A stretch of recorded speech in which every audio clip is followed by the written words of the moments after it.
Okay, good.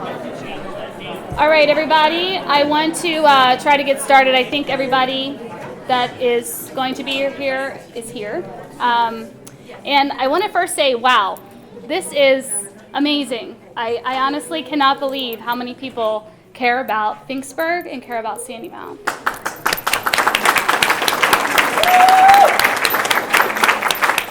So I want to start off by saying I think we all know why we are here, obviously. There has been a recommendation by the Carroll County Board of Education that includes closing Sandymount Elementary.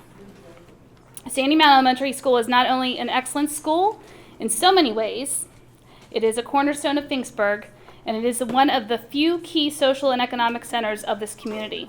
We definitely need to fight and preserve Sandymount and Finksburg, because Finksburg truly is our gateway, a gateway community to Carroll County. We do have a mission statement, and I'm going to kind of look behind me here. Our mission statement tonight is basically to educate and engage the Finksburg community on the proposed Boundary Advisory Committee, redistricting recommendations, and take action to save our school. That is our mission statement. I first want to start off by thanking a couple of people. I do want to thank Katie from Hidden Hills Hauling, if she wouldn't mind standing up real quick. Her company has fronted the money for the signs that we are in the process of being made. Thanks to James King finding someone to get those signs made at as low of a cost as we could get. So keep an eye out for information about the signage. So we do thank Katie and Hidden Hills Hauling for doing that for us. I also want to thank our steering committee. We have Karen Alexander right here, if she wouldn't mind raising her hand. Tim and Patty Brunker. Jan Garman, wherever she may be. She's the PTA president of Sandymount. Joe Goss, who is our videographer and photographer tonight. Terry Johnson, who's at the head table over here. We also have Terry McClung, who has been our amazing web and social media guru. Tara Platt, over there. We also have Tara Simpkins and Jen Starr Youngling. There we go. Thank you. So we are, all of us in the steering committee are just parents and community members like you that just want to help. It's amazing how this Save Sandymount movement has taken off in a short period of time. It really is. I mean, to see all of you here, it's like, we were last night trying to figure out how many people are going to come. You think we were taking bets, so it'll be nice to see the tally at the end of the night. And we do have a lot of people that are not listed on this sheet that have been a big part in this movement and getting it going and getting it started. So we do thank you for that, and we thank the local businesses in the community. So let's give them a round of applause, and then we'll kind of get moving here. We also have a very special guest here tonight. We would like to welcome Commissioner Weaver, if you wouldn't mind standing or waving your hand. And we do sincerely thank you for being here. We know you're extremely busy. He said today alone he got 1,000 emails, and he's just overwhelmed. So him being here is we're very gracious of that. Thank you very, very much. So we have some goals tonight, and I'm going to try to run through these quick here again just to get through this so we can get on to the important stuff. Our goals tonight are as followed. We are here to define the mission of the Save Sandymount campaign. Number 2, we are to provide an overview of what's going on with the redistricting. 3, we are here to discuss topics to take to the Board of Education. And 4, we are to provide an open forum, so you'll all get to have a comment if you wish. And number 5, we're here to initiate the next steps into helping save this wonderful school. Our agenda this evening, we've already come to the welcoming and introduction. We will go through the BAC report. We will also cover some resources. Some of you, I'm sure, have visited savesandymount.org, which has a lot of information. That is being improved, and we'll cover that. We'll also go over points of concern, like an overview of that. Then we'll have some discussion.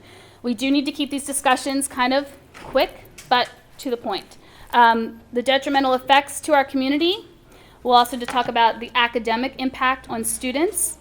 We will talk about family life impact on students, our facilities utilization, methodology used in the BAC report, new and different points of view of concern, and of course the summary of what can we do. And then we will try to break out in maybe some small groups afterwards if anybody is interested in posing some questions to the board at the next meeting, and we'll discuss that further. So without further ado, I'd like to introduce Tim Brunker, and he will go over some of the details for you. Okay? Okay. Good evening, everyone. Thanks for coming. I've been nominated to go through the Boundary Adjustment Committee report, which is what this has all come out of. So this committee was founded in February 2015. It was appointed by Superintendent of Schools Guthrie and charged with developing county-wide boundary line adjustment recommendations for the Board of Education. Should probably point out at this point that the entire committee is people who work for the school board. There was nobody else involved. They were authorized to consider all the options for closing schools, and they were tasked to come up with a report by September 2015. I'm sure a lot of you know most of this background anyway, but there's been a background of declining enrollments in our schools. We kind of went up to a peak in the early 2000s, and now it's sort of gradually sliding back down again. People are moving out of the county. Obviously, this isn't the first time anyone's thought about this. There's been a variety of things done in the past. There was an internal study in 2012, which kind of was abandoned, and then the Board of Education contracted out to an outside company, MGT of America, to do a facility utilization report in 2013. And there's also the Educational Facilities Master Plan for the next 10 years, which was generated, I believe, last May. Also, we have to think about the revenue constraints, how much money the county gets from the state and from its own tax revenue in order to fund the schools. So there's it's obviously a very complicated situation. By the way, those dark blue slides, these are all stolen, borrowed, appropriated from the Board of Education. This was their summary presentation. This is my own slide, so it's different. But those other ones, you can find all those slides on the Board of Education website, the full presentation they gave back in September. Anyway, so the MGT report in 2013. So this was, they asked a group of outside and presumably neutral people to take a look at our school system. This cost $88,000 to produce. They started in the summer and they reported in December of 2013. And their recommendation was to close Charles Carroll, William Winchester Elementary, and East Middle, and replace those three schools with a new K-8 complex that was based on the site, I think, of William Winchester and East Middle. They also suggested some redistricting and cleaning up the feeder patterns of where the elementary school kids go to middle school and to high school. This didn't go too well. The Board of Commissioners unanimously voted against this idea in any future capital budget in April 2015. So back to the BAC report. Apparently they split up into little groups and discussed all kinds of ideas, and they came back together and presented their ideas to the full committee. They came up with a group of schools that they unanimously agreed should be closed, and then they developed boundaries for the remaining schools after doing that. So there are two options in the report. The first option is basically what the board kind of wanted to do previously, which was to close Charles Carroll. I'll get to that in a second. And the second one is the one that is most concerning to us and is actually the committee's recommendation. Option 2 is the important one. There are certain Maryland state regulations they have to be cognizant of if you're closing schools. That's what this COMAR thing is, and they analysed impacts of racial and demographic and all that kind of stuff. It's all in the report. It's kind of difficult to understand.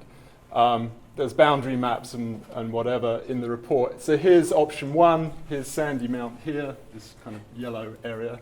You see we're completely unaffected by option 1 because that's closing Charles Carroll, which is north of Westminster there.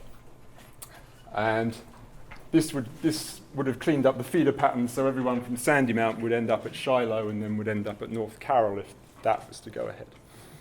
All right, let's move on. Option 2 then recommends closing 5 schools in total. The 3 elementaries, Charles Carroll, Mount Airy, and us, Sandymount. Middle school, New Windsor, and a high school, North Carroll. And try and then sort of balance the enrollments throughout the school system through the remaining schools. They tried to improve the feeder patterns and to address the excess capacity issues. Apparently too many seats, not enough students. Again, this is the Board of Education slide, so these are the cost savings that are built into option 2. So this is what the situation would look like if option 2 came into effect. You see there's no nice yellow Sandymount area anymore. We're divided up into 5 districts. Spring Garden, if I can read this, I think that's Cranberry Station, Mechanicsville, Robert Moton, and some people, if you live over here, would go to Hampstead Elementary. So it's carved up 5 ways. Notice how just if you go to Mechanicsville, this still could affect you, right? Because in order to not just shove 100 kids into Mechanicsville, they have to shove some of the kids from Mechanicsville into another neighbouring school to make sure that all the schools are utilised. So this has a massive ripple effect. It's not just us, it's all the neighbouring schools, all the districts get readjusted. And this is what the middle school picture would look like, Shiloh and East Middle, and then if you could just go over to the high school. In the high school, most of this area would go to Winters Mill. So this kind of busy slide here highlights the 5 schools that students would go to. So the blue bar is how many students are in the school right now, and the orange bar is how many students there would be in a school after Sandymount, and the other ones, Charles Carroll and Mount Airy, are closed. Can you just click it one more time? There we go. That's cool, isn't it? Good job, Paddy. So you see how Mechanicsville's enrollment doesn't really go up very much because they've shoved a bunch of Mechanicsville kids off elsewhere. And Hampstead they get an extra 120 kids. No, something like that, yeah. And every school's enrollment goes up a little bit to sort of balance this out. So that's really the 10-minute BAC report. And I'll hand off to the next person, which I believe is Terry, who's going to go through some of the resources. I think I can click with this. Hi, everybody. Who here has been on the website? All right, cool. The Facebook group? Okay. The Facebook page? 1 person. Facebook page, 1 person. I created it last night. I kept it hidden, but 1 person found it today. Well, I told you all, but so we'll get. I'm getting ahead of myself here. So many of you already know this, but just for those of you who don't, I learned to become a webmaster real quick over the weekend, and so this is our homepage. The point of these resources was just to sort of get ourselves organized and get the information out and give you all somewhere to go to find all the information and allow the board members, the commissioners, and everybody, the community, to see what's going on from our perspective. And so we have a lot of resources here for everybody. Just to give you a quick summary of what's on the webpage. So the webpage is savesandymount.org. And this is the new look as of today. We changed the colors up with the colors of the sign that are being made. So this box here is going to be the latest news box up top here. So this will keep updating based on just the absolute top couple of stories of what big events are coming up, what's happening, that sort of thing. This bar here, if anybody wants to know what they can do, if you want to do something, if you want to send something to grandma, your aunts and uncles, whatever, This box right here is the quick and easy what you can do.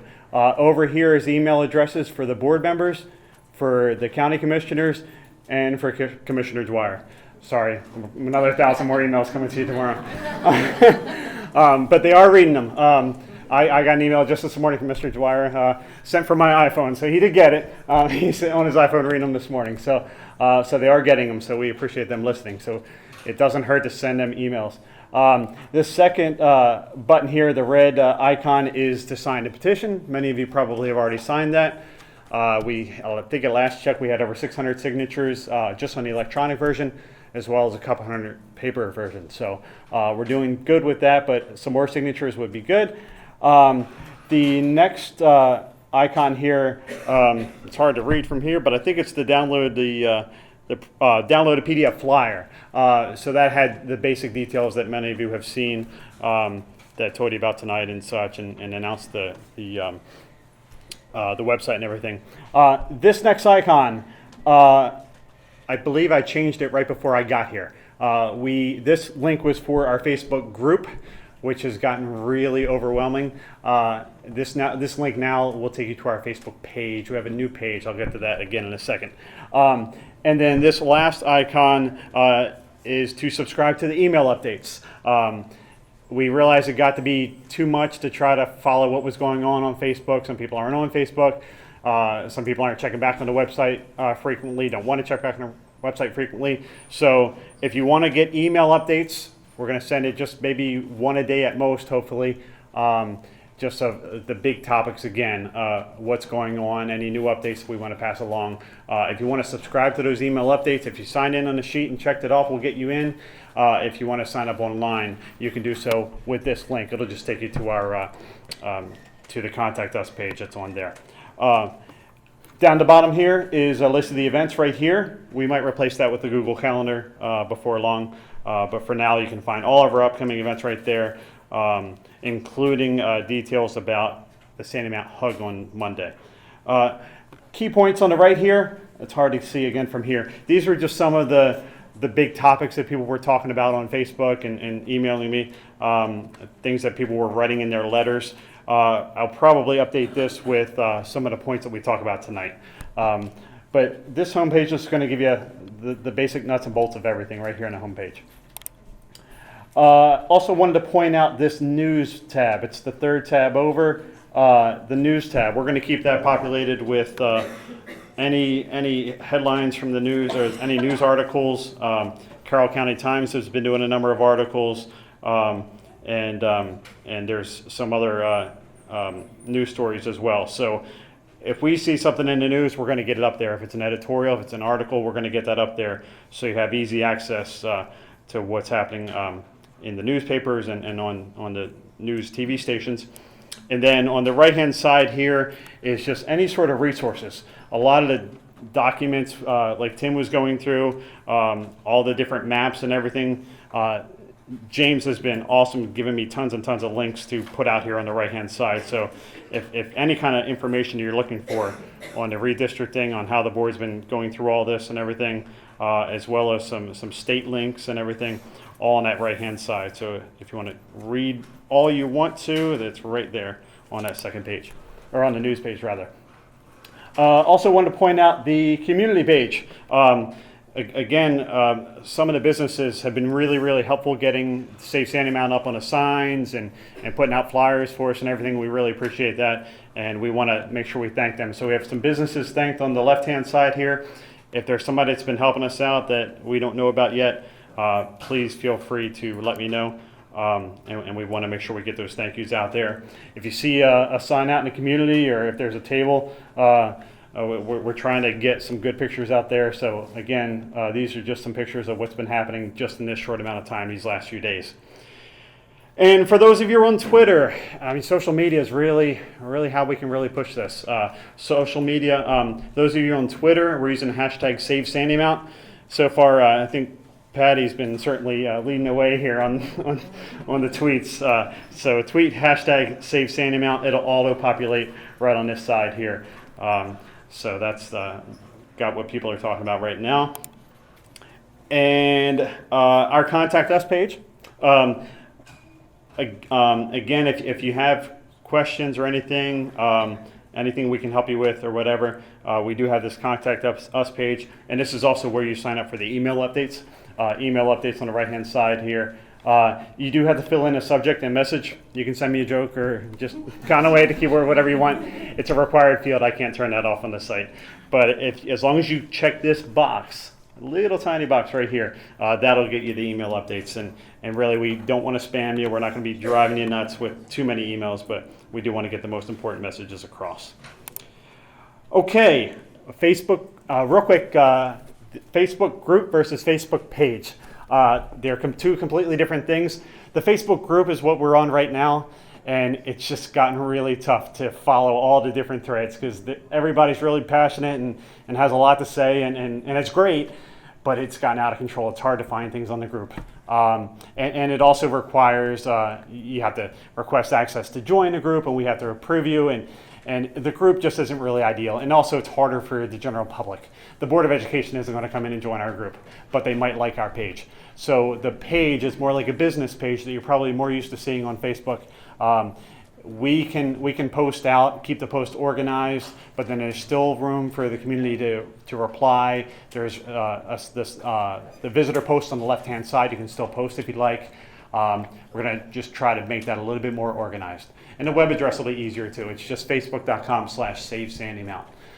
So get out the word groups out of the middle of our address there. So we're going to start migrating away from the group where we've been in this new Save Sandymount page.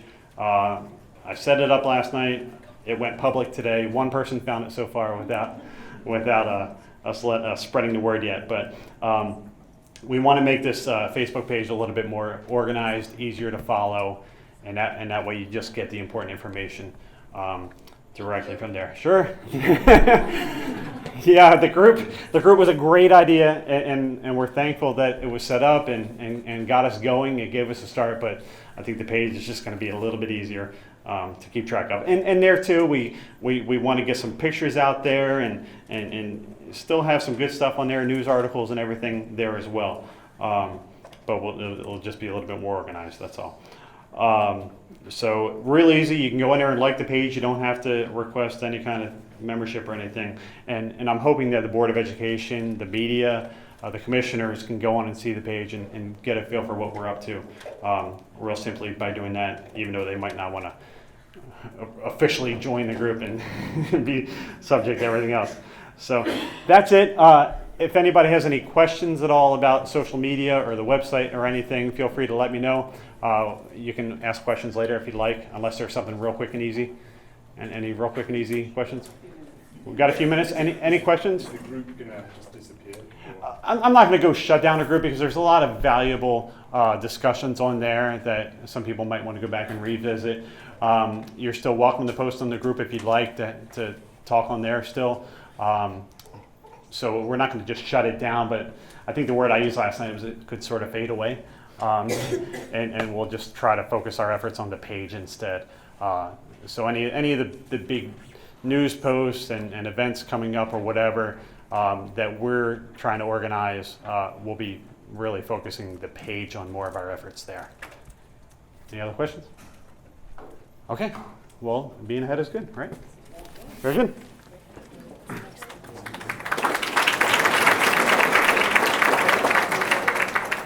Great. Great, thank you. So please excuse a little Mac PC kind of formatting that actually came up on some of these. That's fine. So this is my concern face. This is my concern face. This is also my concern face, frankly. I think we all have a concern face. So what we'd like to try and do through the structure for this evening is I'm just going to overview 5 main areas that those of us who got together recently kind of identified to group some of our concerns. And then as we go through tonight, we wanted to do each of these in like 10-minute slots, okay? So a little bit of a discussion for 10 minutes about topic 1, topic 2, topic 3, topic 4, topic 5, so that we can kind of organize that a little bit, okay? That's the flow. We don't want you sitting there and like hearing people talk. We want to hear what you have to say, okay? So yes, these are our 5 main topic clusters. So number 1, I hope you can read it. I don't know if does this help actually if I don't yell and actually use the microphone instead? Although it's not really my personality, I can try to do that. So detrimental effects to our community. There are several detrimental effects that closing our only public school in Finksburg would have. These are some of them. Property value of adjustments in the wrong direction. Lost family migration to Carroll. This is a strategic location, in fact. Therefore, lost business. And as I mentioned, the loss of our only public school of any level in 21048. 21048, yeah. And now we'll have a vacant building. So if we don't have people, families in this area, that lovely library that's across the street, I wonder if it will be utilized perhaps to its full capacity. So that's thinking about the community impact. Secondarily, now this is the thing, right? This is the school board, the Board of Education, about the education of our children, yes? The academic impact is clearly the most important thing that many of us in crazy amounts of education think about for our kids, right? One of the main reasons that we are here as parents and as future members of a society in which we want to have children who actually know what they're doing, right? So yes, we care about the academic impact on our students. With much further distances to school, deleterious effects on the environment for learning are an important part of that, and a necessary consequence of increased travel times, yeah? More time on a bus, less time sleeping, equals ill-prepared to learn. Anybody who went to college and stayed up till 3 a.m. the night before an exam knows this fact, yes? And therefore, fewer parent classroom volunteers. How in the world are you going to feel like you can sneak in a little volunteer session after work one day if you have to drive an extra 15 minutes on the way there and on the way back? I really think that's something to consider in that environment. So that's number 2. So academic focus. We care about the Renaissance characters of our children, not just one aspect of their lives, but they have a multifaceted development that's going on during the years that they're in elementary school. And this is thinking about the family impact, number 3. Decreased participation in school-based, again, because of the geography. After-school activities. And an upheaval, and this is something I truly didn't appreciate till yesterday, an upheaval of before and after-school programs. Because a before and after-school program has an implicit connection between the location of your back-to-school program and the location of the school that they take your children to and from every day. So you develop a relationship with a daycare, with a pre-school program, and then you have to go ahead and move that because they're not going to go to your school anymore. So that's a real challenge there. Later arrival times, when they come home from school, means you're going to have less time to have that very important, what the president says about the kitchen table conversation. Who's going to be in the mood to do that kind of thing when you've already, used every other extra neuron to just keep your sanity on the school bus on the way after? So that's our third, thinking about the family impact. The fourth, facilities utilization, and that's something that's very concrete. Tim's going to talk a little about that later. We already talked a little bit about the MGT report and other ways to think about how the physical structures that are owned and operated by the school board are working. So we really would like to know why the MGT report has been apparently completely ignored, not even modeled as an option. I sincerely don't understand that. Outside consultants thought it was important enough to make as their primary recommendation, but it's not even modeled as an option. And how would this building be repurposed? These are concerns I know some of you have. Many of us have. And the last that we sort of thought in terms of, again, structured ways, there are many different ways to think about these problems, but this is one way that we thought of them, is thinking about the methodology used in the report in the first place. I mean, there's this very popular adage, at least I hope you've heard it before, consider the source, right? So we want to make sure that the report that our school board is relying on is constructed in a way and used methodology that actually reflects the experience of the children, that was done in a way that actually gets the input of the stakeholders in the area, yeah?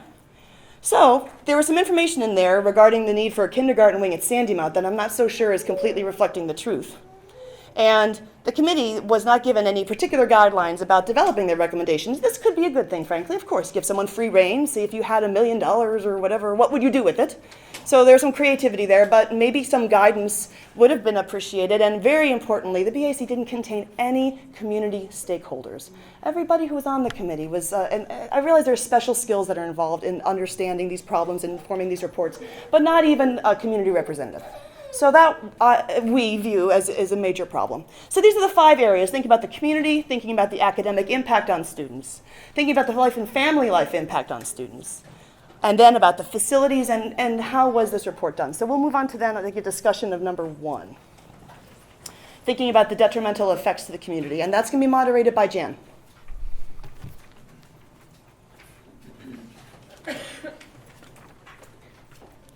Hello, and thank you again, everyone, for coming tonight. We really appreciate your attendance and the way that you're showing how much you value Finksburg. So since I'm the first one starting the moderation, I'm assuming that I will just ask for anyone to come up and speak that has a strong opinion regarding the detrimental effects to the Finksburg community. Is there anyone that we can have come up as a first speaker or that has an interest in saying anything? I think, was Tana Hill here? Yeah, but that was going to be for number 3. Oh, okay. Sorry, I stole her thunder. Okay. So maybe I can just start kind of by sharing my opinion, and then if anyone else would like to come up and maybe rally off of that.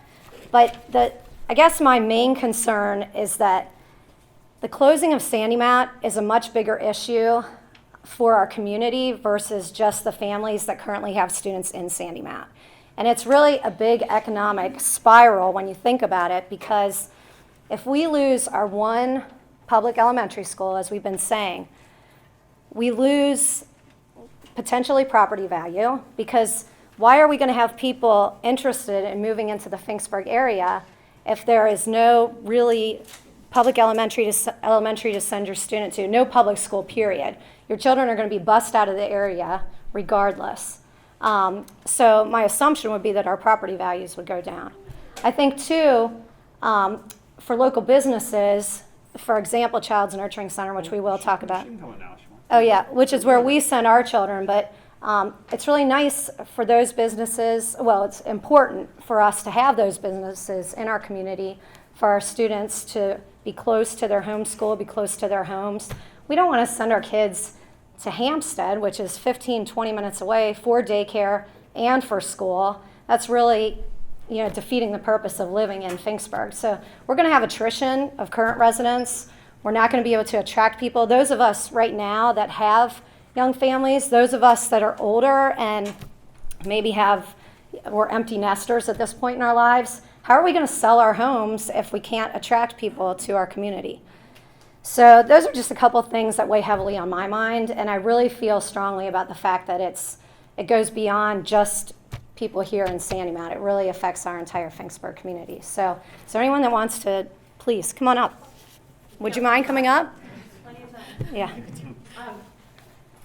Well, I think from like a generational standpoint, I feel like maybe the numbers that they were using all started in 2003. I don't think you have to consider that the baby boomers were all born in, I think, they were born in a 24-year span.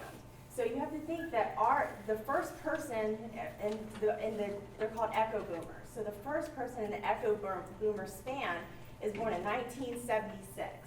So that means a person that's going to have a child at 30 years old, they're only going to start having their children in 2006. So that means that they're only going to be able to go to kindergarten in 2011. So that shows that their numbers, it's called a demographic cliff. Obviously, if you have baby boomers, you have to wait till the kids become of childbearing age, or you're going to have a dip in population. So that's why I don't think that they're looking at a good span of numbers. Yes, I do believe that the numbers are decreasing, obviously, because we can't buy our parents' homes. So that's why we have to look elsewhere. Maybe the people in Carroll County that maybe didn't go to college or didn't have middle-class jobs, they can't afford their own parents' home, which is why people from Baltimore County, we all moved. People in Howard County that can't afford homes, middle-class homes. That's why we're coming to Carroll County. But why are we going to move up to Hampstead when we can move 5 minutes down, 10 minutes further and get Pennsylvania taxes, cheaper taxes? So why would they cut off the urban expansion to the main road, which is 795? People, our generation, we like being by the city. We like being by our restaurants. We're not going out to the farm country. We're just not going to do it. We also have to consider our commute. We're not going to commute 3 hours on the road. So our stopping point is Finksburg. We're not thinking much further than Westminster because it's just not going to be a possibility. So I feel like they're doing themselves a disservice by not thinking about the echo boomers that are coming, and we're not coming to Hampstead. We're coming to, and that's why you're getting all the overcrowded schools down in Sykesville. You're getting it down in Eldersburg because people are pushing out of Howard County because they can't afford houses. And that's why they're trying to redistrict. That's why they're getting the overpopulation down there. And it's going to eventually come up because it's going to follow the interstate. And so that's what I think that they're cutting off their nose to spite their face. Thank you.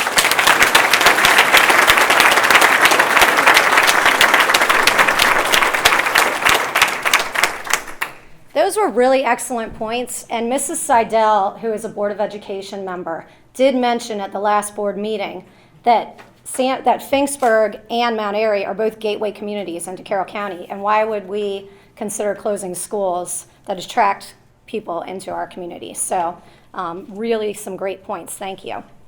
Is there anyone else that has anything to share? Oh, Commissioner Weaver. Yay. Come on.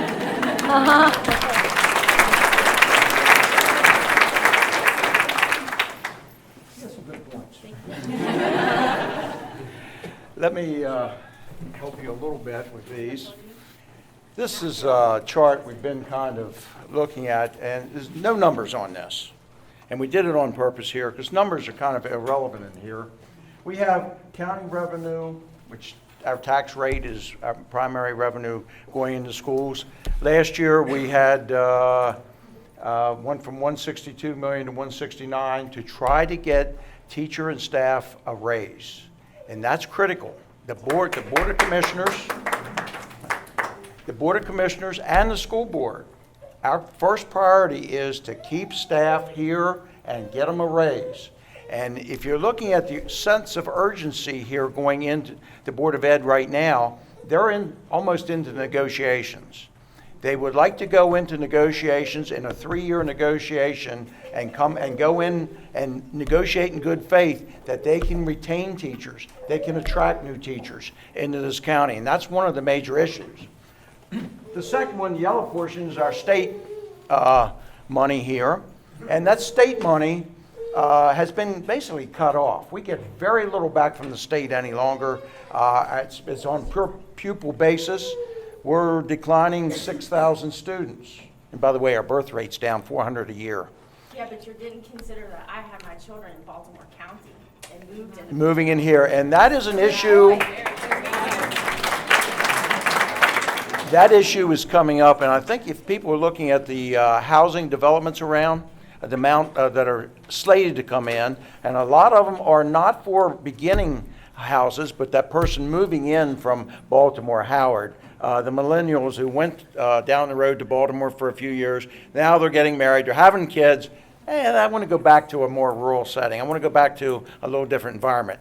That is a factor that has not been dealt with here. And the millennials are the largest group of individuals we now have in the country. They've outgrown the baby boomers.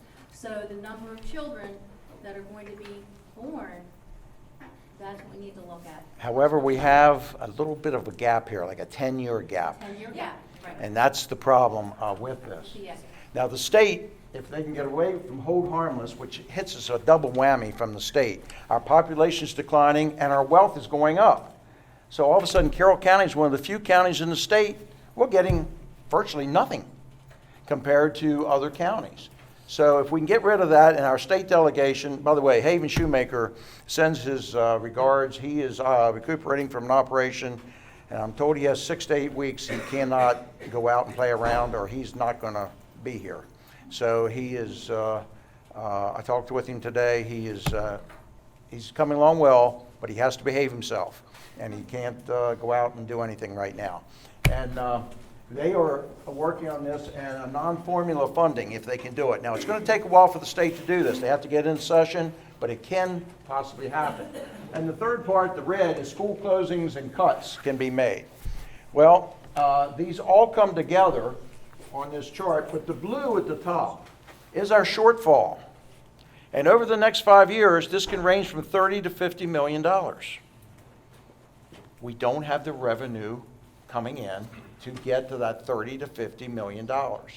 And some people will say, well, I'll pay more taxes. And I think the number's been thrown, it's about 30% more it would take to meet these shortfalls. Well, if you look at your tax bill and 30%, that's significant funding. So what we're trying to do is any one of these areas can increase, and the more we can get that blue line down closer, the better off we're going to be here in the future. But I didn't realize until we went through the budget session last May, my first time through that process, how bad we are in Carroll County. I mean, our money is allocated. We're just losing state funds and over everything, transportation funds. We're losing money in every area, and we just are not getting the funds in from the state. We are up against economic crunch. To keep schools open, we asked the Board of Education, and we together, both boards decided we have to do something. They are coming up with a plan. Now, the plan has flaws in it, and we put this down. I read that plan, and this one, and at the last meeting, if you notice, I read a letter from the commissioners at the beginning of the meeting that stated on page 44, you did not address capital improvements. And I asked them to go back and look at buildings that if you're going to close a building, don't close a building that's going to require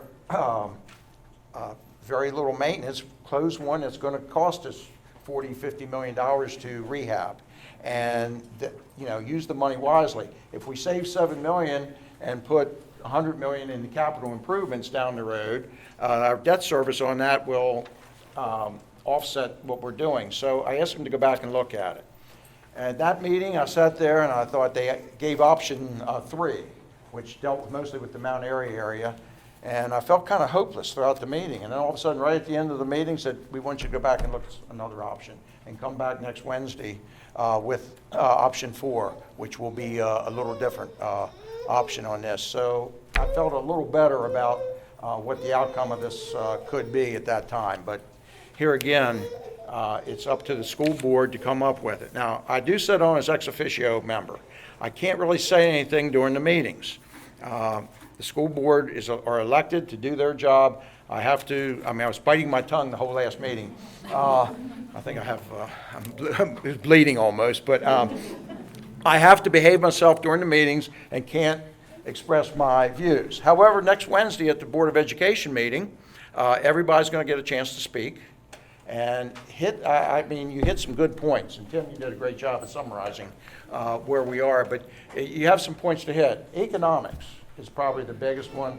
And if anybody can come up with a better plan, and there's some very bright people in this room I noticed here, if you can come up with a plan that would work to shift things around that maybe a little differently here, that would have some different impacts here, or a feeder system that would work better, I think it would be appreciated. If we have access to the same complete and unfettered data that the members of the committee had in terms of the distribution of where the students are in our county, because I think that committee had access to data that there's no way you can create an appropriate, viable secondary plan without considering all of that same data. Well, that data No, I'm talking about, so Finksburg's unincorporated.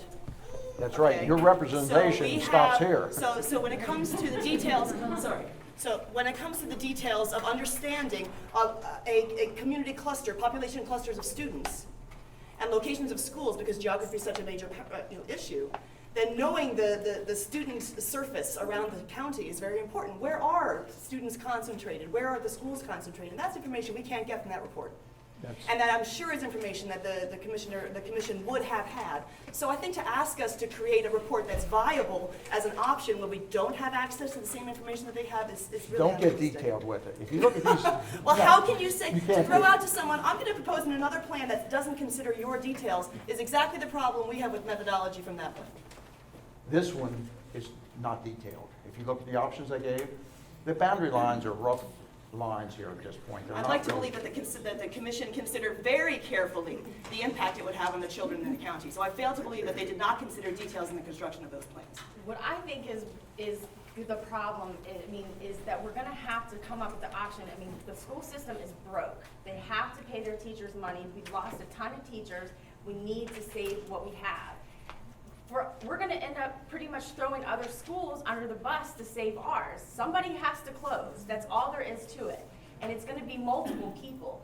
I mean, I understand we all want to have a united front, but the thing is, our 30-some people are not moving to Hampstead. So why are there 2 schools that are underutilized, that already have low numbers, and then you're going to close Sandymount just because we're centrally located and we're easily redistributed, and then to balance out weak numbers up north? People aren't moving up there yet. People are pushing out of Howard County, and we're moving up 795. We're not going to Hampstead yet.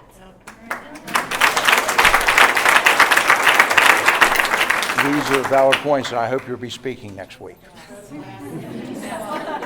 But you make very good points on this, and everybody said will have a chance to speak. The first 30 minutes in the middle of the session, they will have 30 minutes allocated for time for people to speak. Then at the end of the session, the rest of the people will have a chance to speak. So all points are valid. There's not a bad point being made. I just can't overemphasize to you everybody, no matter where it is going to be, somebody's going to be upset no matter what happens with it. We know that. However, there are schools that justifiably could be closed, and I asked them to look into this. The ones that are going to cost us down the road, and not the ones in good repair. Ms. Spangler? My question is, if Pennsylvania has a school tax, and they're over our line, why can't we initiate some kind of school tax for repairs? Because if a school closes, county winds up with this building. They wind up with So it. they're kicking the can down the road, and then the commissioners have to figure out how to pay the repairs. Believe me, getting into this mess, the can was kicked down the road on just about everything, and I'm dealing with a pile of trash. Well, I worked in this school for 41 years. I know about every brick in here. I've been through 3 major constructions. The last one, this whole facility went to portables on the main, Center Street. It came back, every room was refurbished. And at some point, even as a homeowner, you have to replace a roof and air conditioner systems that the government demand that you have, not Freon anymore, which you get your unit outside and have to hold on a whole new unit inside. Somebody's got to pay it, and even if it is the taxpayer, I'm 72 years old, and if it goes for just construction repairs, I don't see a problem with that. We're going to And I never repair. made a large salary working here. Capital improvement is going to be there anyway, but I mean, normal repair, I think you had a condenser unit replaced on the roof here. I asked about it because somebody said, well, they've already started to replace the air conditioner. That was just a condenser unit was replaced. Apparently the whole system is, needs replaced here in this report. Well, that would be In a couple years. Yeah, but I did ask, it was just one unit condenser was replaced last spring. However, there's a lot of, tons of issues we have to deal with on this. I'm suggesting to you, if you can look through and come up with a better alternative. You think, which schools would you go to? Well, one thing How would that I you think shift- is critical. Give them the idea rather than let them. I will be writing for the data from your office, because the resolution of understanding where the students are, the geography is critical. We don't have that information, presumably they did. That's a good point, but I We think. can't. I It's recommend unreasonable to get that. We just can't Ebb do it. Valley, and Hampstead. Hampstead's 61% inefficient, Manchester's 79%, and Ebb Valley is equal to Sandymount. And those are schools that are, both 2 of them are in Hampstead and 2 of them are in Manchester. So why are there 2, the only one in Finksburg being closed, and there are 2 that are still late, being being even considered, and they're even below our numbers. So why are they not even on the chopping block? The problem is that the committee was not given any guidelines. That was problem number 1 in hindsight. But the thing is, maybe going back to them and saying there should be some parameters taken into consideration. Like, don't choose communities where there's only 1 school, where they're feeder communities. In areas where you have multiple schools, those schools could be considered. But then also that MGT report, there were 4 schools identified with huge capital improvement Why were those not needs. considered? Why was Exactly, that that's a written? question. That's So what I is this brought a up. fixable thing? facilities. Is this something that the commissioners will look at, and if we bring it to their attention, say, What has to happen to get Right. another recommendation? Because Exactly. we asked for another recommendation, and option 3 came back with the exact same schools, just different lines drawn. So the only new option is that I watched that whole meeting. I sat and watched the whole Board of Ed meeting, and the new option, option 4, is to possibly close East Middle and make Winters Mill High School now a middle school. But it still doesn't say anything about the schools that are on this list of closures that make no sense to be on a list of closures. For instance, our school, which is not underutilized and is being targeted simply because our kids are easy to divide, which is insane and not in the best interest of children, which is what the Board of Ed is supposed to be doing. You're meeting with them tomorrow, is that correct? Correct. I'm hearing rumors all over the place that part of the motivation for this is that their rent is extremely high over on Court Street, and they'd like to find a new headquarters.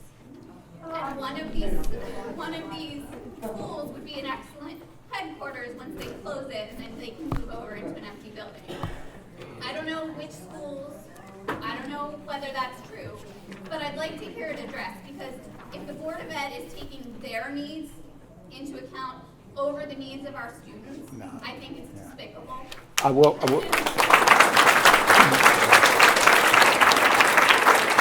Let me address that with you just a second, guys.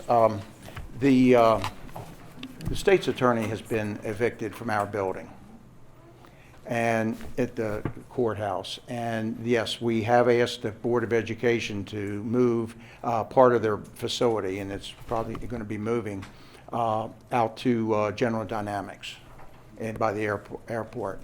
Eventually, they will be relocated somewhere, and down the road, if the new tech, my thought, and this is my only, if the new tech center comes available in 2023, 24, whatever it comes in, the Board of Education would probably move into the old tech center facility, is a possibility. That's the school, if anything, would be looked at that way. Anything can happen here if, we get schools sitting there and the board would want that as an option. That would be an option. But we don't want buildings to deal with if we can help it, especially a school. What do you do with an older school? I mean, Old Hampstead Elementary School was a senior living center now. I think it was sold for $1, if I'm correct on that. I mean, it's not a moneymaker to get rid of a school building at all. But there are things that would have to be considered. But first of all, the Board of Ed has to come up with which schools you're closing. Then we decide what's going to happen with them. It's not a... They said that at the next board meeting, they were going to decide which of the options go to public comment. Number one, I think you're hearing public comment on all of this before you send it to public comment, but okay. But there's no, that sounded to me like there's no place to come up with more options, because if they're making a decision to send it out, they're going to go with the 4 that they've already got. And I didn't see anybody come up with anything that didn't involve our school, and that's a problem. All right, now, as a community, and I'm glad to see this many people out, how do you get their attention? Every one of you, and I tell you, I had 1,000 emails, or it's over that now. In fact, I think I got 50 in the last hour or so here. You can't possibly get back fast enough to people with all these, and if it's a phone call, I try to get to them. But this is the Board of Ed you have to hit here, and the committee. There's nothing wrong with making a phone call. The Board of Ed number, 751-3000. Ask for the people on that committee. You don't have to hit the same one. Let them know your concerns on these items. That's where I would... They're emailing us back saying thank you for your input. Yeah. That's what I get. What I get back is thanks for your input. Okay. I don't know All right. what that's doing. Yes. Hi, Commissioner. My name is Jay, and I read an article that Commissioner Rothschild put out regarding costs. Oh, and, right. and the first thing you showed was county costs, right? I think most would agree that, we've got a situation where revenue isn't matching the costs. That's a fair point. So when you read the report, and I've printed it out and I've marked it all up and I've read it, and I'm not a lawyer, but when you read through the documents and you read through what they write, clearly they did not take costs as the primary function Right. in deciding what was going to close and what wasn't going to close. So as a commissioner, if you're saying, you're showing us a nice chart, costs are lower or higher than revenue, why isn't the board taking recommendations that would come up with a plan that would minimize overall cost to the county? And as a taxpayer, I want to make sure that I'm taken care of as well. So when you read the document, it's very interesting. There are no rules they have to go by. The COMAR, which is part of the Maryland law, says they can pretty much do whatever they want, and every appeal that's been done in the 3 counties that they talk about has lost. You have very little chance of winning an appeal. So my question to you is, as a commissioner and as our commissioner, what can we really do other than write to our congressman? I mean, what's the path forward? The path for you to do right now is make the contact with the Board of Education, Okay. with the superintendent at this point, to get your point across on this. And that's about the only way this is going to happen fairly quickly. It's not going to be a long drawn-out affair, I'm afraid, and it's going to have to happen fast, and you don't have much time to react to it Why so hasty? because of negotiations and trying to get the monies allocated here in the near future. Okay, there's 2 gentlemen over here that Okay. are waiting to speak. Why isn't Mechanicsville closed instead? I have no clue. The committee did not even address that one. Apparently, I cannot tell you why they chose that one. Several people mentioned the MGT report, and maybe I missed it earlier, somebody mentioned, is that report available on the Board of Education website? That report was $80,000? 88. 88? That's a lot of money for a report that was thrown away. I've asked the same thing here recently. Here again. That is an excellent comment, and I think it should be heard many times to the Board of Ed. That report showed a lot of things. In fact, that's also why I think they're starting to look at option 4 now, more so than they did. Wait a minute. I am a parent who, all 3 kids went here. My youngest is a senior at Westminster High. But this school still matters to me for my property value, my sense of community, my voting location, among other things. I think a big problem that we all sense is that we are giving up and getting nothing good in return. And here's my suggestion, if you could request of the school board. If we don't have data to make a better recommendation, here's what I'm thinking. In August, the newspaper publishes every bus route. So our transportation department knows the bus stops here at 6:42, 6:44, 6:45, and so on. Every single bus, every stop is labeled. If we take our Sandymount kids and send them to other schools, that data is going to be a much longer time. And then our middle school would probably be the same, but our high school would be more. I think it is very unfair for them to just put out there, this is an easy way to redraw the lines, without them looking at the bus stop data to say, if you took every kid from bus 50 and now they're going up to Spring Garden, what are those times going to be? So maybe you could ask the school board to just take a look and say, have your transportation department report to us, what would the bus stop times be? Because they can do that. They know all the addresses of the current elementary kids. If they had to get I think they did address that. Data I was saying we don't have. Yeah, but the Exactly. transportation department has it. Yes. So I wanted to know, I read the one about the Carroll County Master Plan about this design growth area where it shows to obviously attract younger people, they want to start developing in certain areas.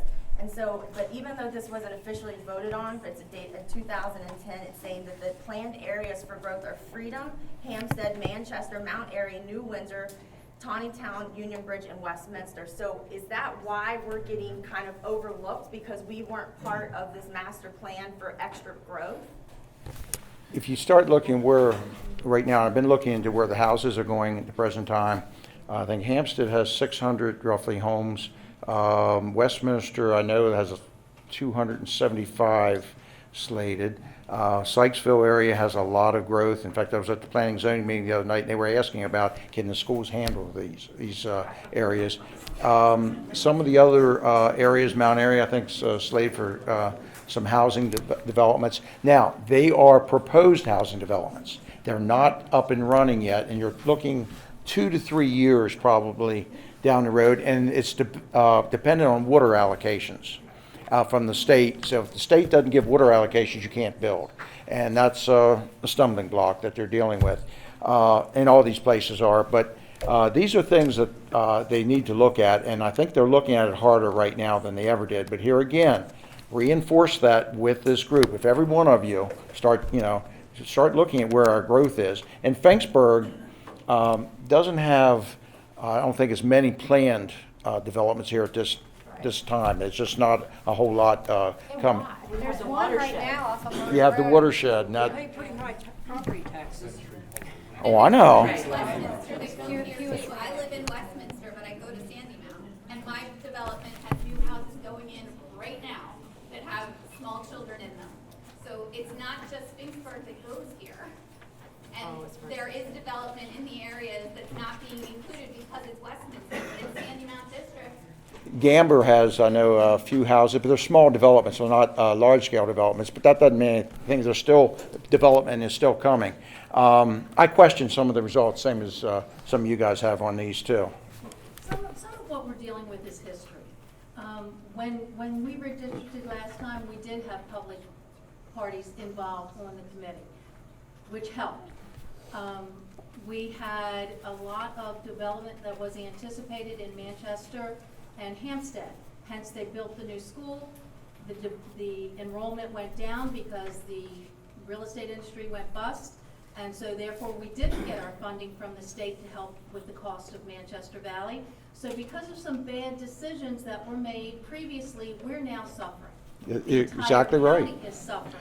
And I will tell you, I was in the classroom at the time when Manchester Valley was built. North Carroll was designed to have the 2 wings expanded toward 482 and with a capacity of 1,800 students. It's probably the largest building, has more capacity square foot per student than any building in the county. I was told to be quiet or there would be repercussions.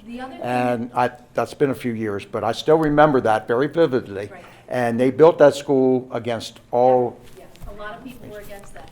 The other thing that they did is the new model for the high schools was the small model, which now we're paying for because it costs, just to have a building open, it costs a certain amount of money.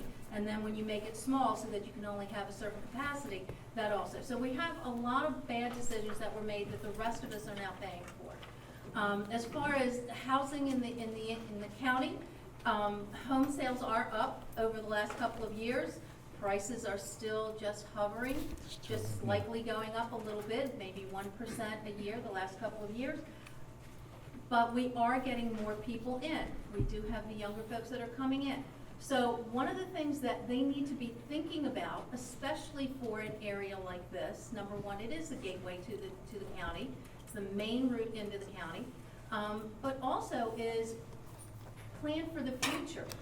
Close the schools that are costing you a lot of money, that are in disrepair, and that where they are already built out to a point where their enrollment will not rise as quickly as some of the others. You have to think about that also. This is what, get to the Board of Education with that. And that's exactly what you have to do, sir. I just want to point out, I'm not sure if it's come out in the discussion, when you read the report, clearly there's some generic impact that result when you cover the budgetary implications and the enrollment implications that say something's got to close, there needs to be some kind of condensing. What I read from the report indicated that really what differentiated Sandymount was the capital requirements in the next 5 years. HVAC and roof means about close to $10 million in capital improvements. The only reason I point that out is I've heard a lot about the demographics, but I would think that the committee and the board is going to want to hear how that gets dealt with, because that's what I think has put Sandymount crosshairs beyond some of the other schools. But those are standard end-of-life replacements. They're like every 25 years, you're Upgrades, going to be upgrades. upgraded. So that's what it is. And if they don't do us, they'll just do, if you look in the educational master plan, they've got roofs out till 2025. So they'll just move the next school up and do it a year early. So it's not 27, it's 26. So it's a red herring. It really is. It's got to be done, and it's going to be done for every school eventually. And I will tell you, we're a little bit behind on that. The capital improvements, due to the finances, our previous budget cuts, or not budget cuts, but tax cuts, have about $7 million a year. It cost the county now, and that was a small amount. My taxes actually went up when they did that, but it was a small amount, and now we're seeing the impact from it. That $7 million a year could really be used. One second. The question I have is, she was talking earlier about methodology. If you read the report, the methodology is completely flawed. If you go around and drive around this county to the schools, there's 125 portables at the schools. Mechanicsville is one of them. They're saying Mechanicsville, we're going to take these kids, put them over there. That school's already overpopulated.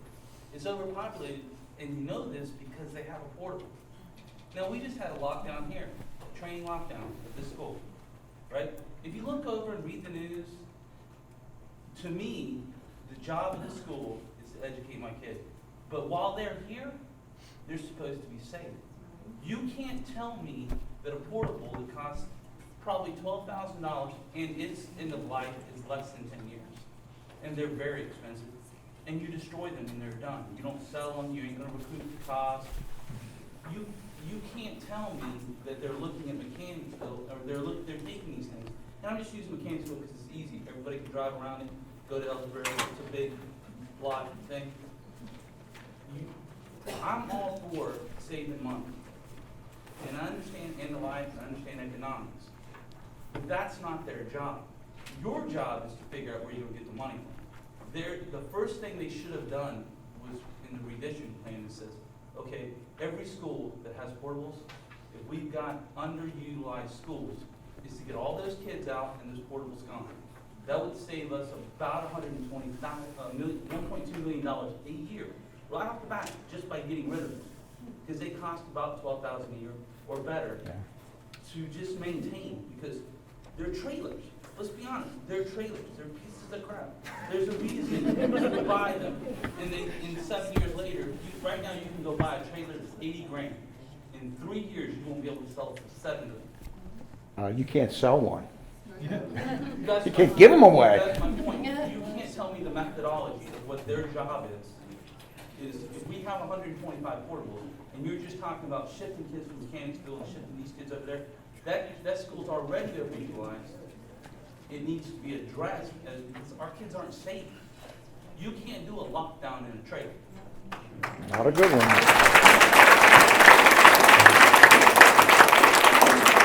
I will tell you, portables, I did look into this as far as where the portables are. A lot of them, they just haven't moved too. It costs $75,000 to move a trailer with electric, water, and all the hookups is about what it amounts to. They've tried to sell them. They've tried to give them away. Nobody will take them, so the least cost option is to destroy them and salvage what you can out of them. And that's what they're slowly doing in a lot of the schools, getting rid of the excess portables. And I taught in one for a while, by the way, and yes, you're right. They're not the nicest facility to be in, but you always put your wheels on and move. But the portables in the schools that have them, I think Westminster had one they use for a food pantry now. They just haven't gotten rid of it. Some of the others, I know they have a schedule to get rid of some, but are they being utilized or are they just there now? I don't know for sure because of the cost of dismantling them. You go to Mechanicsville, that one's utilized. Yeah. And that's the school they're talking about using as a feeder. Yeah, and that's unacceptable. Well, they're saying that is underutilized now. How could it be underutilized if they have portables? what is Mechanicsville in this? Look it up. I will. Somewhere in there, they have the numbers and the students. Point blank at the meeting that he didn't want to deal with those schools because it was too hard to figure out where to put the kids if they closed those schools. Our school was chosen because it was easily redistricted. They could divide up our kids into 5 different schools and it was easy to put them places. We're being targeted solely for that reason. The gentleman at the meeting completely blew off the capital expenditures and said that was not part of it. What he said was that, well, we could draw the lines pretty easily for Sandymount, so that seems like the best place. I'm sorry, but all these points are part of it. They have to be, and they've, I don't think they've addressed all of them. James. Thank you, Commissioner, for coming out and giving up your time and for all of Well, look, this is my community. I live just down the road here, and this is why I'm here. I'm not a politician at heart. I am, I guess, classified that, but I'm not a politician. I'm a farmer. But this whole thing is a mess. And I said I inherited it. I didn't realize how bad it was till we got into the budget cycle last year, and I saw the money's just not there. Before I was, I guess, a little bit naive that I thought we really could shift some things here or shift there, but every time we shift a dollar here, it has to come out somewhere here. And this is that tight a budget right now. And in fact, I think our finance director said, I don't envy you guys. You're into a major dilemma with these budget figures right now. So I take it seriously. And this is a major part of this community. Don't think I don't understand what it means to be part of the community. And, I remember teaching when they were pushing schools to be community schools. They wanted people to make the school part of their community. And you break up a community, it just never comes back together the same way. School's kind of the glue that holds that together. So for each and every one of you, I would hope you do make some phone calls, and you don't have much time. Get on the phone. Talk to the every board member, everybody there, and let them know your legitimate concerns. An email, if you write it out, is fine. If I can keep up with them, I'm trying to, but it's fast and furious at this point, in that point. And I have a couple questions. yeah, and so the K-8 option, that not on the table? Is The what? Why the K-8 school, the combination? It came from the report, yeah, that was, we decided not to fund that. If you have so many buildings, what do we can't afford that many more buildings right now, so we decided not to fund that at this point. And then, building on the bus thing, just from sitting at the bus stop, there seems to be a lot of inefficiency with it. You hear about stops where they run a bus to pick up kids on one side of the street and another bus to pick up kids on the other side of the street. Could they talk to UPS or somebody to get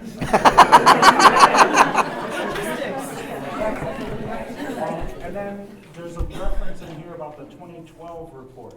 I dug through board docs. There's references to it, and it says it's in appendices and stuff, but there is no 2012 report. They abandoned it, but the thing that was created is not online. Is that going to show up someplace? And then the last question is about the VOTEC. You said that there's this $75 million rebuild of VOTEC, and it feels like the board is going back to 30 years ago or whenever it was built, said, oh, we did it this way back then, let's do it again. Well, why not think about distributing VOTEC and having centers of excellence or innovation centers in all of the different high schools? Because the point is, the high school is supposed to educate people either for college or for career. And we have ROTC in Winters Mill, but not in all the schools. So couldn't we have things like plumbing or something in one center of excellence and have things like 3D printing and laser cutting and stuff in another one? Why do one big building? That, well, the technology's changed, but a lot of those programs could be moved out, and that brought that up here not too long ago on this. And they are considering maybe some of that. In fact, the one option was a wing in some buildings. South Carroll used to have a technical wing and dealing with it. Now, transportation becomes an issue there for some, but this is a good option. Westminster High School underutilized? Couldn't they just move some of that to Westminster High School that has a wing that's not being used and is next door? Yeah, I mean, these are all options, and believe me, we've asked the Board of Education to think outside the box, come up with some different things here, and we've simply asked them to at this point. They're not looking at other options. I mean, they were asked to do that, and they're not doing it. That's the thing. Sandymount staying right where we are, and nobody's looking at other options. I understand. I'm being quiet here at this point. There's a meeting tomorrow. Yes. Can you tell us what It's going to maybe happen there, and it's. That meeting is going to be the joint meeting between the Board of Ed and the commissioners. There will be no public comment, so, you know, if somebody wants to attend, that's fine, but it's the kind of a meeting that most people have never attended before until an issue comes up. But they're going to be talking about some of this, at least if they save money, would that money go into teacher salaries and those type things? Where will this go to? Just broad things are going to be discussed, and you can see it on TV. But I mean, if you feel compelled to attend, do so. But that's probably not where you're going to get a lot of. You won't be saying anything to them about how they're going about this, and. No, not really. This is they're giving their presentation on the 14th. Wednesday evening at 4 o'clock it starts, and that's where they're going to be presenting everything. And I don't know what's in it. I don't have a clue, and I won't know until I get the paper at the meeting. That's when we're going to find out what the other options are. That's why it's very important that you get your input in now, because we have 1 week. Yeah, not the commissioners are pretty much, you know, we're going to have to support the Board of Education in their final plan, but their final plan, we don't know what it is. So get your message out now. And look, I don't mean to dominate the meeting here, but I'll be around for a while if you have questions and talk to other people. I know you have a full agenda and people have kids. Are you saying that during the meeting next week, that's their final decision? There will be. That's up to the board. We don't know. That's the way it's slated to be. Why are they moving so fast? They waste enough money. Why can't we have a few more months to? A lot of it's going to be so they know what their plan is. I mean, our budget is finalized next May, and I think they started here so they could go into the negotiations, and so they can go out, and it'll be February before they really decide what's going on if they start now, so they can get staff allocations and funds put there. That's why it's on a time frame, and it got pushed back a little. It started in February of last year, and things got pushed back a month, and then it was September, from August to September, and they just keep going in circles, so that's why it's pushed up. They have to make a decision soon. We're at the end of our rope, and I'm telling you, Superintendent Guthrie really pointed it out. We cannot continue going down this path, and the money there, we're not going to fund teachers. And if we don't fund teachers, you know what's going to happen. So that's, it's buildings or teachers. We're going to have your choice this year, and that's about what it is. Big efforts put the money back into teachers, but obviously teachers are going to be laid off next year or the year after.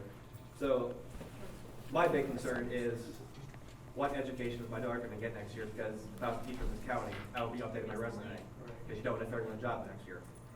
So I'm concerned. They said at the meeting that there will be layoffs from some of the administrative staff and everything, but that they think that because the teachers are based on student population, that our student population isn't going to change, it's going to move to another school.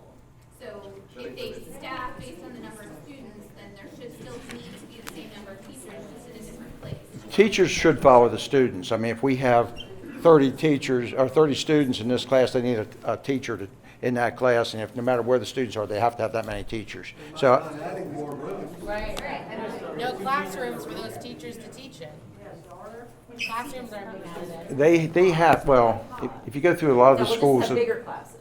Exactly, which is a problem. Now, to give you an example, in a high school situation, you know, to offer French, you have to have X amount of teachers or X amount of students sign up for it. And if you only have 60 students sign up for French in a high school, you know, you have a part-time teacher allocated to it.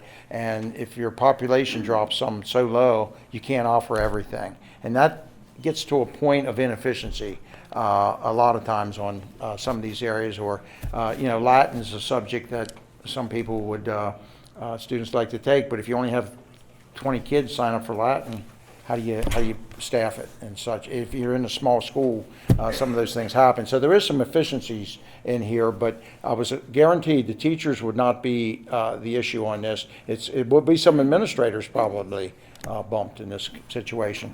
Hi, Commissioner. I just want to understand a comment you made and understand the process a little bit. You said the Board of Education is going to make a presentation to the commissioners, right? The county commissioners. And the commissioners are going to have to Accept it or reject it, or yeah. reject it. So there is no further negotiation after that point. The commissioners are going to say, yes, we like it, or no. And then it goes to the state, and that has to go through State Public Works or wherever to approve it and disapprove, and then it has to come back. It's all through Comar, and they can decommission the school or whatever.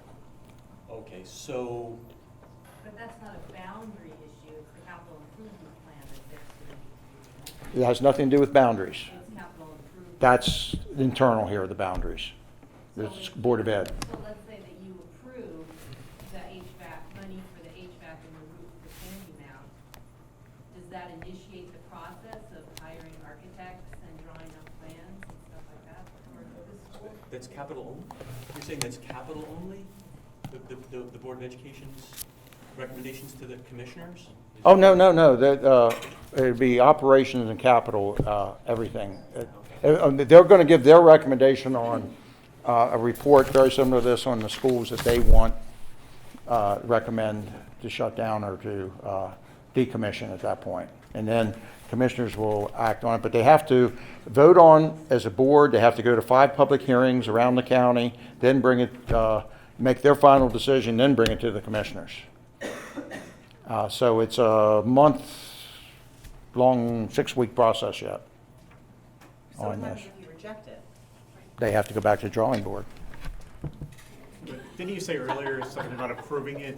I mean, I didn't hear you talking about rejecting it earlier. Did I mishear that? I don't know what the plan is. I can't say I'm going to accept or reject it. I don't know what it is yet. If I knew exactly what it is, yes, but I don't know. The board said that they support the Boundary Adjustment Committee. And from what I heard, I believe, the commissioners will support the board's decision. So it sounds as if it's a foregone conclusion that it will just simply go through as the Boundary Adjustment Committee has proposed. Not necessarily. Not necessarily. Now, if we don't support, if you remember last go-around, the board and the commissioners very seldom talked. Yes. And finally, we have a chance now. We're meeting bi-monthly. We're meeting together. We're talking. We're trying to resolve all the issues that have been there. And this is all new, but this is, and we said we're going to help support you. And by the way, things that come in the paper are not necessarily always true. And Commissioner Rothschild spoke for everybody when he shouldn't have at that time. So do not believe everything you hear. But the 2/3 money going to education, I'm going to hold him to. Yeah. So just to kind of take everything that you've said and you've heard all of us say, what would be your suggestion outside of us sending things directly to the Board of Education via a phone call, since emails are too hard to reach everybody?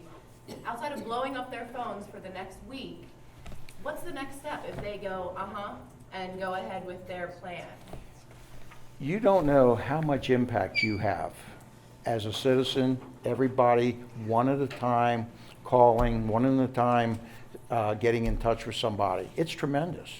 Believe me, you get 1,000 emails, you get 1,000 calls, you get whatever. That makes an impact. And every time you go out, somebody hits you on the, hey, concerned about this one, concerned about this one. It does work after a while. It just takes a while. You're the one with the power. We don't have a while though. That's what you keep saying, is we don't have a while. This is going to go fast. I know it's quick, and I'll get you that tomorrow, the facts and what we can. Yes. What does I'm sorry if I'm ignorant on this, what does the petition do? By getting all the signatures, getting more, what, does that have any? It's another tool that shows how many people are concerned about this in this area. That's what it is. And, you look at a petition and you have 10,000 people sign it. That's quite an impact. You have 1,000 people sign it. That's a lot of people. That's a lot of signatures that you have people that are in this, take this stand. As a taxpayer, as a parent, you have a lot of power. You just have to use it. You don't realize that every time you call someone, every time you call, that starts to work on people. It starts to get your message across. It takes a while. Joe, don't have any kids in the school system, but I'm very concerned about the different mental effect of the community. And I should also qualify myself that I'm one of the baby boomers. I didn't bring that one up yet.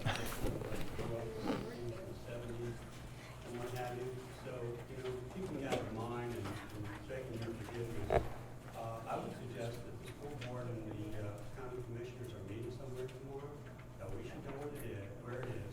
We should take some tables and chairs, we should put it in front of the building on the sidewalk, call the media in, every person in this room go to that, and demand that the school board members do not leave until they attend our meeting. Not that we have to be treated like mushrooms over the last couple of years as they develop this process and throw at us this trickle-down policy making. They should be coming to us in the first place, and they should stop their decision-making process right now, and that should be the first thing on the agenda, that the 14th is too early. You didn't treat us with respect before, you treat us with respect now. You delay that decision-making process, sit down and hear us out. And you can only do that through a demonstration with the media, with the signs, and the City County Village Theater to get their attention. But we're also You're right. trying to do that. We're trying to make a statement as a community on Monday night by doing the Sandymount Hug, which is kind of a unique kind of protest rally type thing where we can all gather together. And my husband was trying to calculate it, how many people it would actually take to go around Sandymount. But say we need 1,000 citizens to come out, and all hold hands with our kids, with the student population. We've informed the media, and we will have a drone filming the event. So we're really hopeful that by making a peaceful stand like that, but having an enormous number of people there showing support for the Finksburg community, that it will make an impact. And I think that, in addition to our calls and everything else that we can do, will be effective. So I have a question. Is there a path to influence state allocation of funds to Carroll County schools? That's a Seems good like question. we also pay state taxes to have our elected representatives. So that's, we should have some influence in that as well, right? One quick fact, Mechanicsville was it 90 over, 90 under capacity, 85% with portables is how they calculated it. So. Do you want to repeat your question again? So, as a state of Maryland taxpayer, is there a path to influence state fund allocation to Carroll County schools? You're saying it's almost disappeared. If we pay into state of Maryland, why are we not seeing some of those funds coming back to our county? Because in the past, we went to Annapolis and threw rocks at the governor's mansion. And we got cut off. Carroll County got cut off from everything. That's my opinion here. Now, we have a new governor. They're willing to talk to us now. We're working on it. And I tell you, Senator Reedy and Delegate Shoemaker have been big in getting this started. But what we have to do, they're working on it. But here again, they're a year behind. They have session, and it'll be next year before we see the impact of that. If they can get rid of hold harmless, and they're working on it, and I think that's going to happen. If they can just flat funding for us, which Baltimore City schools are flat funded. They're not by population as we are. So hopefully we can get some money back from the state. That would be a big boost to help us. But here again, that's probably a year out before we get it. But it's better then than never, because we have been cut. I want to know what happened to the gambling money. So can we fight as a community for a delay on a decision if we're a year behind? I mean, what rights legally do we have? Can we get a class action suit together? I mean, what can we do? I said you're a very powerful group. You can do anything and everything you do. You don't understand how powerful a group like this is in a room. So are other parents interested in a class action suit if it comes down to that? Yes? Yes? Keep your hand up. You brought up gambling. Wasn't education supposed to be funded by all the gambling? I think that was a ploy just to get the votes for it. We've never seen the money for that. It went in general fund. So politicians lie to us. As a point I brought up many times. And I keep getting circumvented on that. They won't give me a straight answer. So you opened the door to the state government, so that tells me that writing the governor wouldn't be out of bounds as well. That's correct. And believe me, the delegation is working with us in this. I mean, this is a mess. And we met just 2 weeks ago with all the delegates, and Carroll County has 9. A couple of them are on tips of below 26 and on the other side of 70 for small parts of Carroll County, but we have a core of about 5 here that really will represent us. And they're working with us to help work on this problem. I have a couple questions. One, why was this not brought up during an election year? I think I kind of know the answer to that. Number 2 is the whole Huck Sandymount thing. That's nice and warm and fuzzy, but what we've seen is a lot of people who are protested for stupid things. And this is something to me which is, it's extremely serious. My wife and I moved into Finksburg specifically because she grew up here, and we wanted our kids to grow here. We've had one daughter who's already gone through. We have 2 daughters currently enrolled here, and we have a 9-month-old who we hope will be able to go here. I love the hug thing. I think it's cute. But present history has shown me that most of our elected officials forget that they work for us. And I think the only way that they know that, because hugging the school, they're not going to be here. They're not going to see that. They're going to be home in bed enjoying themselves, having dinner with their families. I do think that what this gentleman said is a great idea. If we find out where they are tomorrow, and we go up there and we hold them captive, that way they need to come out and talk to us.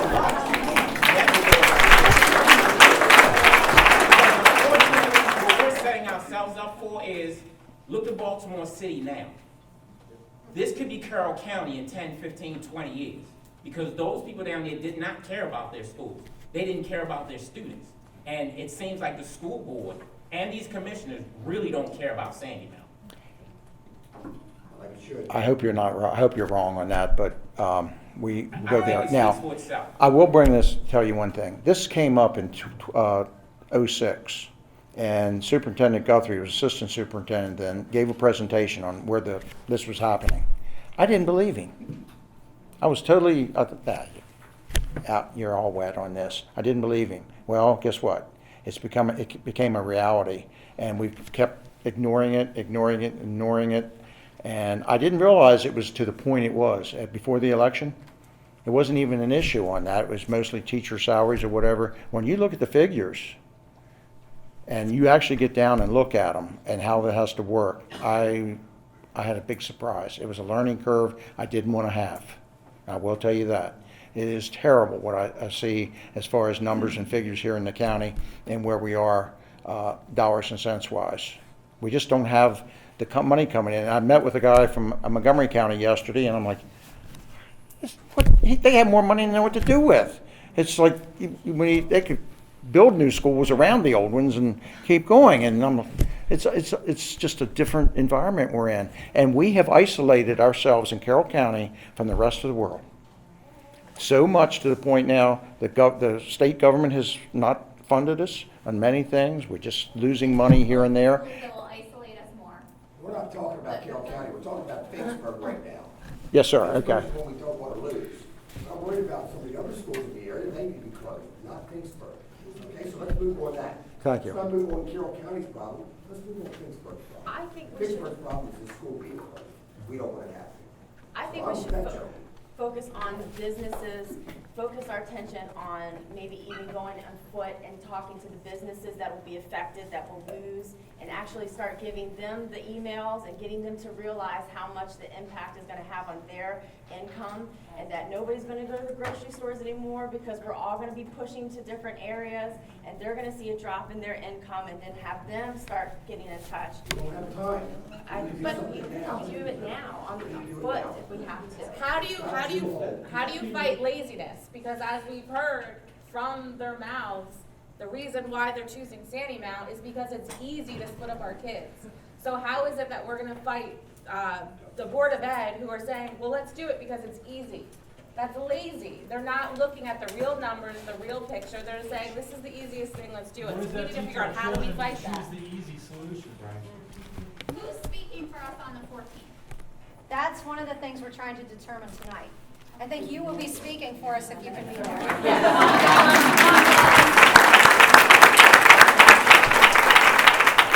There are no easy solutions to this, and I'm going to tell you that. Somebody's going to get hurt no matter where we are. I just don't want it to be in my area. I don't want it to be my schools being hurt in this.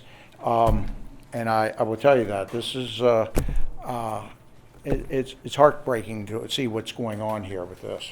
There's 5 commissioners, is that correct? Each of you have a vote? You need 3. That's the thing, so 3 control. How hard are you gonna fight the other guys? He might not have to fight. We don't Hope have, not. he doesn't have to if we call them, because that was one of the points I wanted to make. No, he has to as well. Well, We need he him. has to also, Yeah. but we can not only call the Board of Ed, we can call the other commissioners and make our opinions known so that they can fight for us too. Just because they're not in our district doesn't mean that we can't communicate with them. It We doesn't represent the mean- whole county, Exactly. and that's the way I look at it. I mean, this is my district, that's first, but I represent this county. So I And have a that- question for you, not to be rude. I'm not from here. I came here because I wanted my daughter to be near her school. So every time I drive by here, she's almost flat. Every time I drive by here, I explain to her, that's where she's gotta go to school, that's where she's gotta go to school. So I need to know when she's not gonna be able to go to school here, so I can prepare her, if she's gonna have to travel 20 minutes away. When is this supposed to happen? I didn't. When is it going to happen?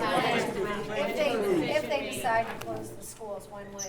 Oh, that has to go to the state. It could be all at once in another year. Or it could be a 3-year process. It depends how the state interprets it and gives it back. We keep hearing all the things that we should be doing, and I understand that, but my question is, who's holding the board accountable for coming up with viable other options? Because to me, they're not coming up with other options that are viable, but no one's holding them accountable for that. Oh, they expect us to do that. Yeah, I mean, I don't understand, they're being said, well, these options aren't acceptable, but they're coming up with these options that really are nothing but just little pacifiers. And that's, no one's holding them accountable to do what And they're the supposed to be 14th doing. apparently is when they're gonna release the options, but that's the meeting that they're willing to take public comment. So what is the public comment gonna do if they're releasing If the it's already decision that done. night? But the they meeting release options tomorrow is tonight, at was 3 really o'clock in different. the afternoon at the Board of Ed offices. We have to Well, keep I it guess from his being kids are gonna be extension. coming home in the afternoon and can't go to that meeting. So they're making it so that they Yeah. won't listen to us. They're They're gonna making it so force that they don't it. have to. What did you say? I didn't catch the last part. Just that they're making it so that they don't have to listen to us. They're making it so that the only time they are willing to hear us is times that it doesn't make any impact because they've got to make the decision already. This whole process lacked early participation by citizens. It lacked, there should have been some people on the committee aside from central office personnel that did this. And I brought this up several times here, and the Board of Education has said, you know, we were asked to do it, we're doing it, we assigned the committee, they did that. However, I'm not happy with the results, I'm not happy with what the way the committee's operated. So are you going to vote against it? If option 2 is that they say, let's go, are you going to say no? Probably. I hope so. I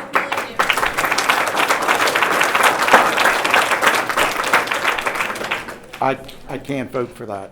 I really can't, so. We appreciate that.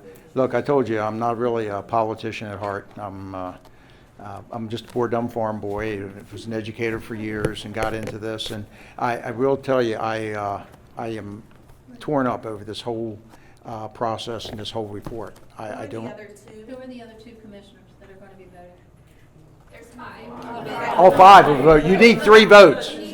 But you need 3 on the Board of Education. I'm saying, we can talk to all 5. Yes, yes, definitely. You can talk to all 5, but you need to start with the Board of Education first. The commissioners are down the line. Ms. Seidel was definitely the most sympathetic to us. Yes. Keep in mind, the Board of Education is where you have to go. The commissioners will weigh on, but you have time to deal with them. The Board of Education is going to make their decisions. Terry, can we get those names and numbers and emails out? Yeah. Facebook? All right, so this has been a learning experience for me too.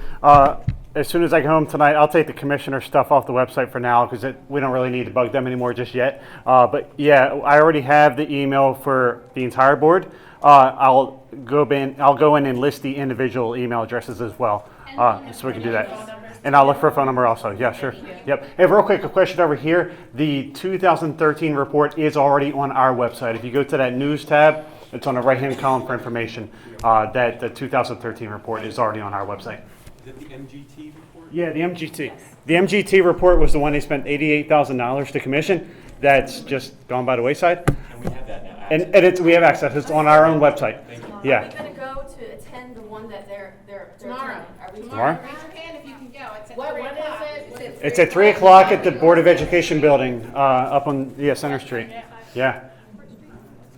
We have some signs coming. I wish they could be here in time for tomorrow, so we'll just have to make our own signs. Go on your way home. Make your own signs. Go grab posters. Yeah. Where's Wear blue. Yep. You got And- pins?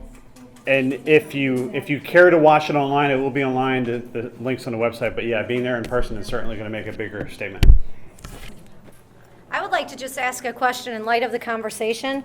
How many people think doing the Sandymount hug is worthwhile? I mean, how many people, right by show of hands, how many people would be willing to come and think that it's worthwhile? We do. Right. We are getting media Carroll coverage. County Times is already confirmed. Carroll County Times is confirmed, and we have Joe. We're trying with them too. We're trying. And Joe's doing a drone footage of it too, so. Drone footage to you local. Right. Oh, on the We could always get that too. Right. So by a show of hands, how many people would actually come and support the event? Okay. So that'll definitely stay. I think if we can use this moment to definitely thank County Commissioner Weaver.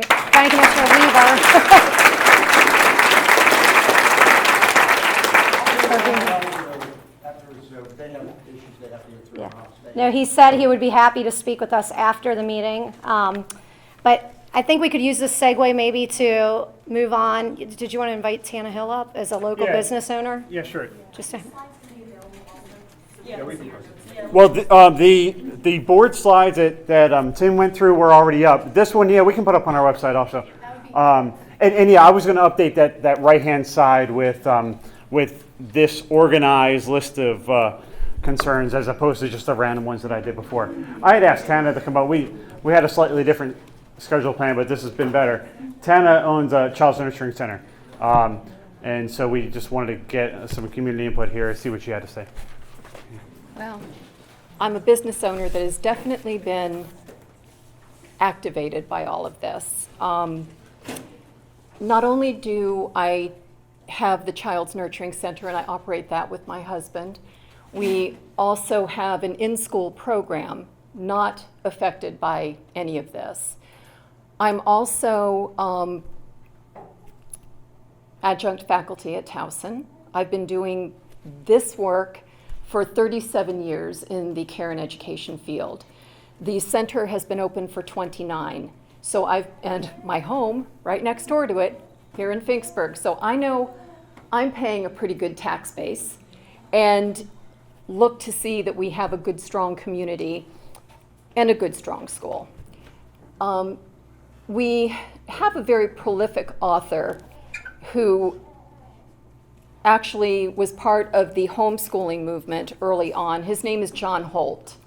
And he said schools are supposed to work for children, not children for schools. And with that in mind, I feel that this is what's starting to happen. The children are looking at being put on buses for extended periods of time. And in all of this, we have not even addressed the special needs population and the fact that they will also be going on buses for extended periods of time. Also, universal pre-K, and this is very close to my heart because when the governor was originally looking at doing this, I was part of the committee that made recommendations to the governor's office in regard to universal pre-K. My original recommendation was don't put them on the buses to begin with, they're only 4. Now we're talking about putting them on buses at 4 years of age with children that are up to 8 years older than them, relatively unsupervised. Your children also are now going to be expected to make those lifelong peer relationships with children at schools that are outside of what we consider to be their microsystem. And when did that happen? How many of you remember growing up with children that were really good friends of yours, that were at least within walking distance? And that's no longer going to be the case, not in our community.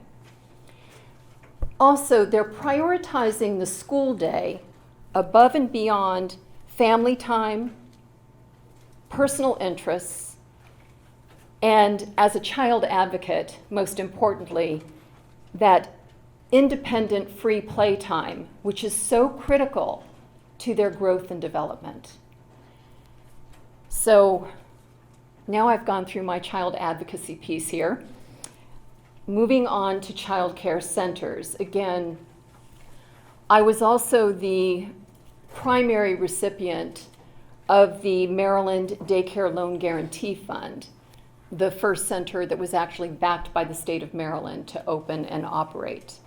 We were very, very successful during the recession in 1986, and I was able to pay off that loan within 9 months. Now, it's going to become more and more difficult for businesses like mine to function. The truth is that, yeah, some centers will close.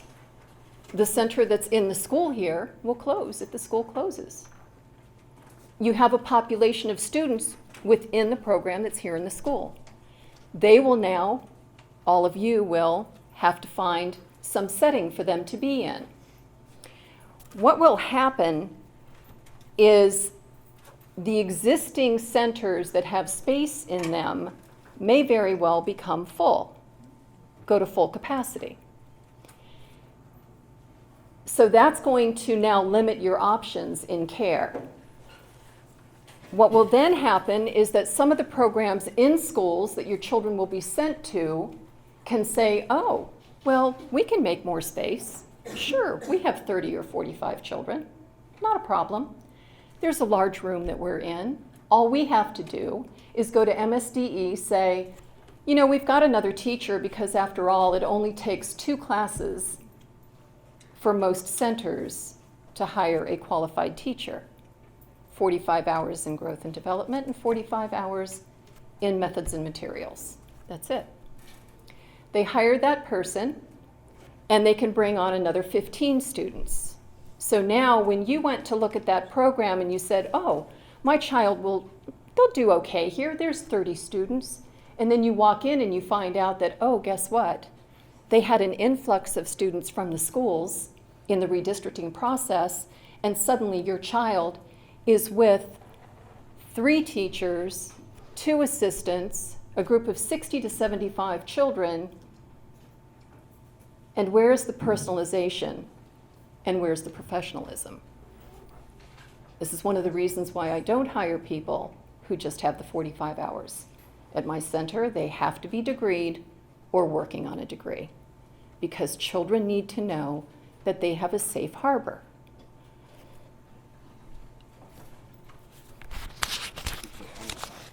Okay, and I'm almost done.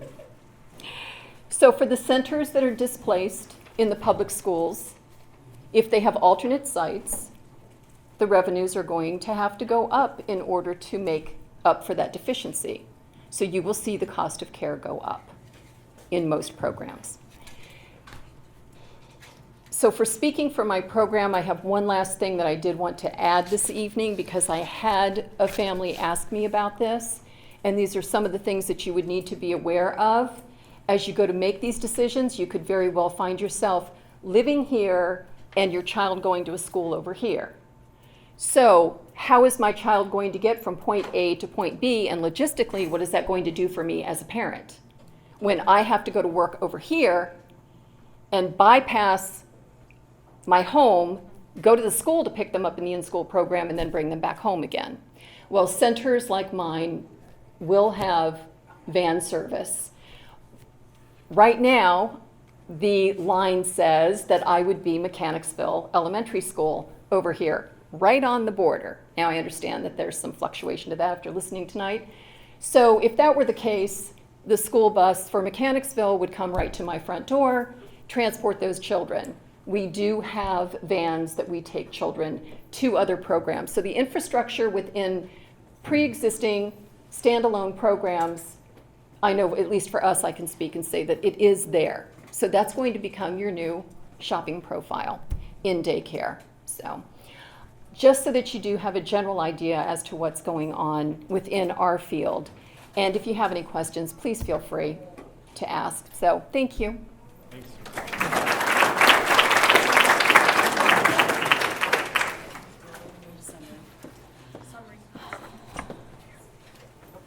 All right, so we definitely, I think, hit on a lot of the points we had outlined in our PowerPoint, but didn't quite get to, but I think the discussion was very good.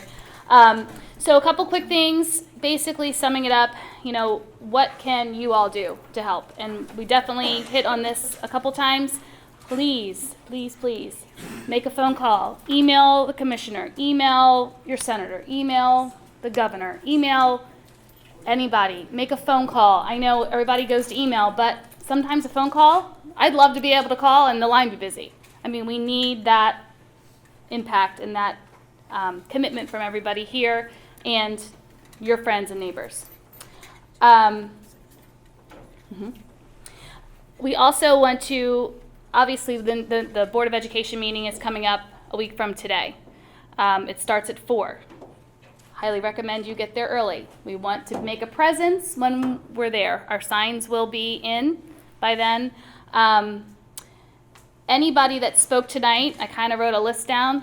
I encourage you, because you all had you had great points. Amy had great points. Gentleman back there had great points. There were a lot of you had a good point. We need your voices. So if you can stay and get with Patty or Tim, Karen, Terry, Tara or Tara, or myself to commit to that, we would really appreciate it. Really would appreciate it. Yeah, we might have to do it out in the parking lot. But please, don't leave. If you spoke, please help us out. That's really it. I mean, I have other notes here, but we are running out of time, and we want to be courteous to our janitor that wants to close this up. This is our sign, Help Save Our School, Sandymount.org. I guess, check with the website of how you can order signs if you haven't already. But hopefully we'll need to make another order, so please. Oh, and we also have buttons, Help Save Our School, and I believe grab one on the way out. Please wear them throughout the community and Yes. encourage people as you go into our local businesses. Say Sandymount, let them know, because a lot of businesses I've been going to delivering letters, a lot of them are like, oh, we didn't know Sandymount was included in that. So please, as you're going to places, if you don't see a flyer, just tell them, go to Sandymount, SaveSandymount.org, and print those flyers. And Please share the information. And again, thank you guys for coming, and go to the website for updates, and save Sandymount.